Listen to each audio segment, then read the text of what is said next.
So, what's up, ketchup? So, what's up sa mga bising? Is lang Jinjin, no? Nagpalit ita Green Ribbon, no? Ibon. So, karon atong tilawan.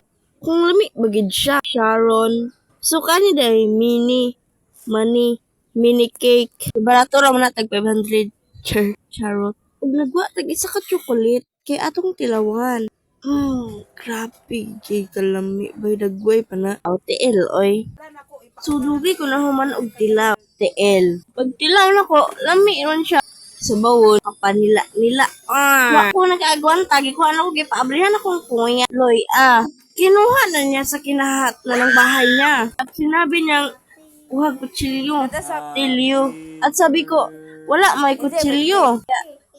Tinidor. At sabi niya, Picasso na ba to? Bato. Sabi ko naman, pikasin mo na. Munay. Sinugdan na namin pagtilaw. Lawoy. Sa pagtanaw ko palang lami na. Tiil. Sa pagtanaw niyo sa dagway ko, maot na. Nabaw nagikaw ng cake. Ay, bibay.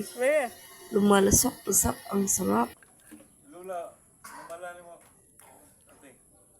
Hindi man ako makaistorya sa kalami, oy. Pagtanaw niyo, taas talaga ang ilong ng aking kuya kasi ang aking papa ay taas rin ng ilong. Gusto niyo bang makita? Abangan sa susunod na programa ang Rated SPG. Mara ng mga video karon mga basing na salamat sa pagtanaw kay napatay Hyplex Store. Bye-bye!